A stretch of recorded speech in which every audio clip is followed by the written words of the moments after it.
Surah Al-Qasas की आयत number 51 दगी أعوذ بالله من الشيطان الرجيم بسم الله الرحمن الرحيم ولقد وصلنا لهم القول لعلهم يتذكرون الذين آتيناهم الكتاب من قبله هم به يؤمنون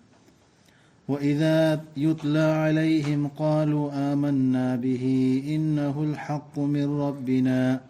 إنا كنا من قبله مسلمين أولئك يؤتون أجرهم مرتين بما صبروا ويذرعون بالحسنة السيئة ومما رزقناهم ينفقون وإذا سمعوا اللغو أعرضوا عنه وقالوا لنا أعمالنا ولكم أعمالكم سلام عليكم لا نبتغي الجاهلين إنك لا تهدي من أحببت ولكن الله يهدي من يشاء وهو أعلم بالمهتدين तस्यंगनमक इखोयना यौहन Kharbani मखोयदा वहीदु कुरानदु मखोयना खंथजनब मूसा अलैहिस्सलाम की वरी लिखा मतुंग अल्लाहना हायरेसे अदुई मखानिसे तस्यंगनमक इखोयना यौहन खरबनी मखोयदा वहीदु मखोयना खंथजनब आयातु यौहन खरब खुदमदु हानगे अहले किताब तो ओरो कोरे लाकदा मिदो ओरो लाइनमक्ता यहुन खरमे है से सम ने यहुन मथंग थांगना सीरियल लाइन मथंग नबी सिंह दे यहुन खरम ने बा मुहम्मद थुदा वसल्ला ने वसल्ला न ते वसल्ला ने मथंग लगातार यहुन खरम ने तक मरी तत मथंग वा हाय वा मखसे अल्लाह ने हाय कर अखोयना मखोयदा लाइरिक पीखिबा सिंगदुदी मसीगी ममांगदा मखोयदी मसीदा थाजे अहले किताब हानागी लाइरिक फंखरब कांगुदो थाजे बसे अल्लाहदगिनी हाइबसी थाजे ये वारीसी मसी मखोयदा थी थबा मतमदा मखोयना हाई अखोय मसीदा थाजरे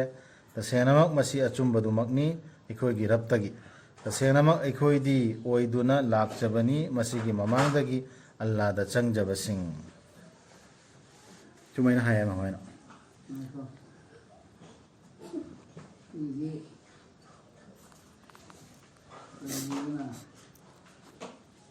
जो कई वैसे बिल्किस से हाय जो ना तरसी मूसा अलैहिस्सलाम की गाड़ी दई नहीं सब बिल्किस हाय ना इको जहां मुस्लिम वे ले हाय द्रो अदु समाने हानगे अहले किताब लाइरिक फंगिब सिंगदु ओइबे अल्लाह थाजब सिंगदु मखोयदी सीताबदो खुदकता अदुम थाजने मखोयदी इखोय थाजयना अल्लाह की तरफ तैनि सी आसी हाइने मखोयदु द पिबीगनी मखोयगी मना अनिरक मखोयना खांगजरकपदुगी मखोयना इंथोकचबदुगी अफबना फत्तबबु अमसुंग अखोयना मखोयदा पीखिबदुदगी खर्च तौजबदुगी मना पी दौसी अहम हाइरी सबर तौरपैना फत्तबना फत्तबदु अफबना इंथोकपगिने अल्लाहना मखोयदा पीदु खर्च तौबदगी मखोयना वाथी वरेम ताबदा मखोयना ममाई लैथोकी मदुदगी अदुगा हाय अखोयगिना अखोयगी थबकसिंग नखोयगिना नखोयगी थबकसिंग शांति ओइसनु नखोयदा थीदे अखोयदी खंगदबसिंगी मिफम सिगी साइगी दमी मनवालागी येना देबा खुमना देबा लौताना देबा अखोयना जाहिलगी मिफम थीदे ना हाय नखोयना नखोय तौदो नखोयगी अखोयगी सलाम हायरमगा लेथोरे येना देब अदो अखोय मुस्लिम मरक्तदि खुजु मुनाजरा तौनगा दई थांगनागा दई गायनारिमि लाइरिक पुथोकना दु लाइरिक तो कुरान पुथोकते येलबसिंगची मागी लोगी इनरम्बा कोथा थरम मयाम दु पुथोगा ये खाइनगदोरिमि अदर ngamli तानगदोरि माने नत्रने दानि हाँ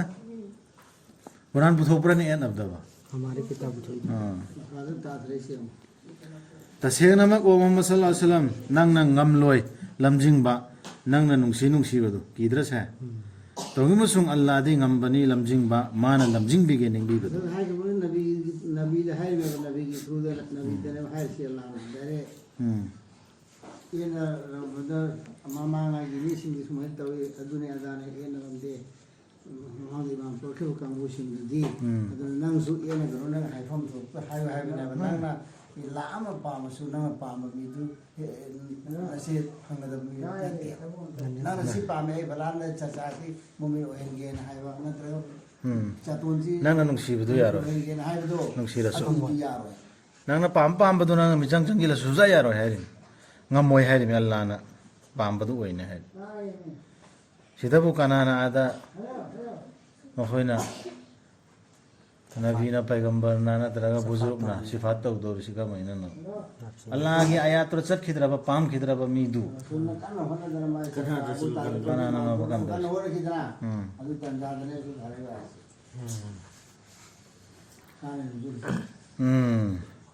अल्लाह निंगबी बदु लमजिंग बा पीगनि हारे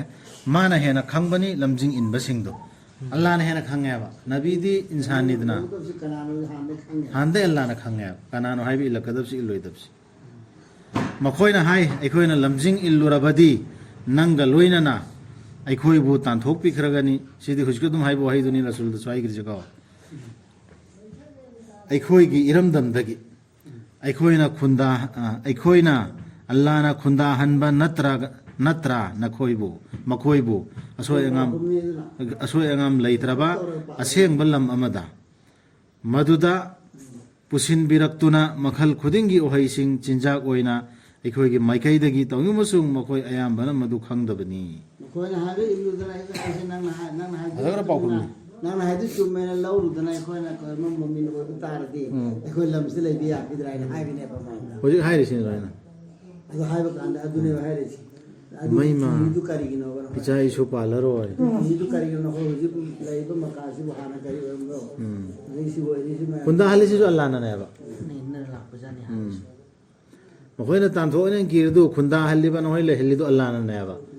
अदो अल्लाह ना सेनर मीदु कनान तांथों गमदुर अल्लाह ना तांथो लगेन निंगबा मीदु कनान थिंगमगनि आयो खरा जिरता उधर मदीना में चली जो ता तो चली तुम मदीना दा अदु दुसु मम्मी में वाला अदु सोल्ला अल्लाह तो मम्मी मम्मी अल्लाह के खुशिन ने तो जत लो है बो ऑर्डर में हम खुशिन करांति मां बो है कमत्रो पर है ना अदु को शहर का अखोइना मंगहन खरबा मदुना लमके लम हाइखिबा मदुगे पुंसी खुलेंदा मखोइसी मखोइदुगी मयुम सिंगनी कनानासु लैबीद्रबा मखोइगी तुंगदा समदुना लाकपा खरना नत्तना अदुने मंगहन खिरदुने ओइहौरबनी अखोइना मखोइसिगी सोतो फंगहौबसिंग हुजगे अल्लाह ना तुमना ताकन हटखिरबा कोम मयामदु मखोइगी लमदो अल्लाह ना सोतो ओइहौरे बापु ओइहौरे अदु कनाना खुंदामगन कनान थिंगम बनबदु कैदोनुंग दसु नंगी रबना मांगहन बिबा नत्ते शहर सिंगबु माना थारक्त्रि फाव मखोइगी ममादुदा मरु ओइबा शहर दुदा रसूल अमा थी थनबा मखोइदा अखोइगी आयात सिंगबु अखोइना हाइदे अल्लाह ना तौबीदे शहर सिंगबु मांगहन बिबा मदुगी मी सिंगना ओइद्रि फाव अरानबा तौबसिंग अल्लाह ना मेसेज दु यौहल्ला अबा रसूल की खुदांगदा पावबुबा सिंगी खुदांगदा यौहल्लक्त्रि फाव शहरम ते ताकतुम न मांगहनदे यौहल्ला मतुंगदा हाइबे इलेक्ट्रक पांदनेबा सजा पीरिसि अदु सिदा अखोइदि यौदा कांगुदनि सजा पीना होनरिसि यौबा कांगुदना जनत की टिकट पीरे यौदा कांगुदना दुजा की ticket पीरे अखोइन तौरसि नखोइदा पीखिबा pot खुदिंगमक मदु चेंगजेलनि ताइबंग पुंसीदुगी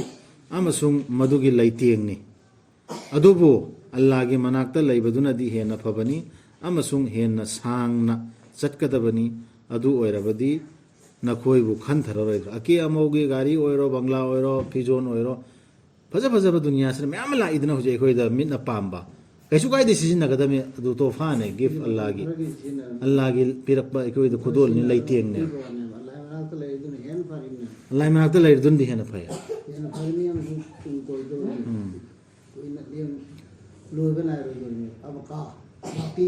kana gom na du gi leiteng do sizinam de khon hey phate ga ni thing bai darkar lete kana thing mon Allah na to paya ta chai aina leiteng bi wa haram oiba halal oiba pot tu kana no thing ise sizinna ba kaisu kai de ka hena sizinna bai di haire dana ka hena jadim to dalla na pam den sidi photo gi ne na nam nuai nan nuai harab le to photo gi ne sidi matung de di em lagi dana dana adu ale le bo wa di phangane teram de di phang do kana gomba ma da ikhoina wada tawbi khraba afaba wada ama aduga madu mana soidana thengnaradaba mahak aduga manabra mahak aduga mangonda ikhoina pibi khraba taibang punchigi chengjel adudagi hingal hanbigadaba numittadi ma yaurakadaba dandi gi damak puthorkadaba singi manungda adumba midu oiram hairin haide sidabudi myama pidna lana ki amawdama nungaina yaifan leire adadi dandi phangadab singi manungdu oira adhikari kan dorbo wada tawdu wada du oiro udokta wala suntaba asembo wada phangadaba ma thengnaradaba lapi hi malakar oile radaba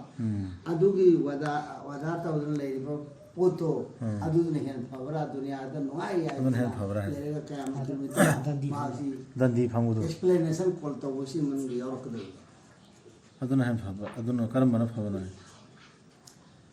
paumelo numin adugi ma Allah na kaurakadaba makhoibu aduga hairakadaba kadaida laikhre aigi lemanaba singdu nakhoina bahapna sagatuna haikiba singdu kanaino nakhoina mana bu hairdi yaren chalamba natraga magi murti thamma lalamba mana haibe ingadamen chalamba singdu kadaino lemanab singdu kalimadi solimi Allah lai sa thajarimi aduga lemanab putu amba singdu karaino hairakani makhoigi mathakta wa haidu pangthokpa chumlabasing aduna aikhoigi rab makhoi sini aikhoina aranbada pusinkhibadu aikhoina pusinkhibani makhoibu aranbada aikhoi isana aranbada laikhibadagi aikhoi nangonda sengdokjare aikhoibu natte makhoina latkhibadu aikhoibu natte mahoi latkhibadu aikhoi sengdokjare na hairkado उसरो पीरवली वाला आने न खलम बस सिंधु थोर कने अब एको ने ते मोइन लाट खिरजो को सिंधुक चरे एको आरान बदल इरु रे ना हैर कदर लीडर सिंधु न मना कारल जिना हक्का अलैहिमुल कौल अल्लाह ने है कि वो अदा दुखो और बामिशी अदाब की अदाब तार दबा सोजन तार ने ना अल्लाह ने अदा तो करो मिशी अदा दुखो न दना अदुम देतल ला अद भी है दो aduna hayrakana kai haykani rabbana haula alladhina aghwayna nuhoisi hinani aikoi mangalisi haula alladhina aghwayna hum aikoi mukhoi mangan bani kama aghwayna mukhoi aikoi su isana hana mangale rawdagi aikoi su isana mangeba ado aikoi su mangalure ba mukhoi masakan ana ilaika namada aikoi sangjare isin tabarra ana de aikoi isin gore chine namada hai isin aikoi aikoi na tem hoi la lammi duana ma kanu iyana ya abdun ya athani aduna hada halakti aikoi makhoi na aikoi bula alamdi buzurg sindra har kadona aikoi bula alamdi chindo rasul ge hadis rasul idna aikoi la alu saram de aduga aikoi la alu alamdi sahabi amna haibe rasul ge hadis rasul idna aikoi di ya rasulullah la atopadi latte buzurg topa ayat hi awin hoi la lo na haram bra ena adu to ko misi Allah rasulna makhoina haibadu no khoina yaram badu haibadu moin halal ne hairdi hoi haram ne hairdi hoi ene yara salam badu duniya lat bahar sen haibi gani makhoida kauro na khoi gi lai sing du leader sing du aduna makhoina kaugani makhoibu adubu makhoina khumlak loi makhoida aduga makhoina urakkani dandi du makhoina lamjing ꯂꯧꯖꯔꯝꯂꯕꯗꯤꯀꯣ ꯑꯩꯈꯣꯏꯅ ꯍꯥꯏꯔꯕ ꯇꯥꯗꯅ ꯑꯗꯨꯅ ꯇꯧꯔꯣ ꯇꯧꯔꯣ ꯑꯩꯈꯣꯏ African ꯀꯜꯍꯜꯂꯣꯅ ꯍꯥꯏꯔꯛꯀꯅꯤ ꯄꯜꯂꯨ ꯅꯨꯃꯤꯠꯇꯨ ꯃꯗꯨꯗ ꯃꯥꯅ ꯀꯧꯔꯛꯀꯗꯕ ꯃꯈꯣꯏꯕꯨ ꯑꯗꯨꯒ ꯍꯥꯏꯔꯛꯀꯗꯕ ꯀꯔꯤ ꯄꯥꯎꯈꯨꯝ ꯄꯤꯈꯤꯕꯒꯦ ꯅꯈꯣꯏꯅ ꯄꯥꯎꯕꯨꯕꯁꯤꯡꯗ ꯁꯤꯁꯨ ꯍꯪꯒꯗꯧꯔꯤꯅꯤ पाव पुरक्पसी पाव पुरई पावसीदी अल्लाह की पाव नत्र पुरईसी अल्लाह हाइरप वाहीदु अदुई पावबुब सिंगदुरने अल्लाह ना हाइबा वाही हाइबा लाकप मी सिंगदुदा करी पावखुम पीखि मोन हंगदोरि मम खरगनी मखोइदा पाव सिंगदु नुमितुदा अदुना मखोइना हंगनररोय अमगा अमगा पाव सिंगदु ममित तांगखरने करी खुमगा हिंगदगे नत्रगा मराल नांथोकदगे हाइबगी पावदु करी पावखुमना अखोइसि हिंगनी हाइबगी दु मम खरने बुगी फंगरोय अदुबु निंगमदना हंजिनजरखिबा थाजखिबा अदुगा अफबा थबक तौखिबा मखोइगिदी ओइबा याय मा मंगल ओइबा सिंगी मनुंगदा यावजबा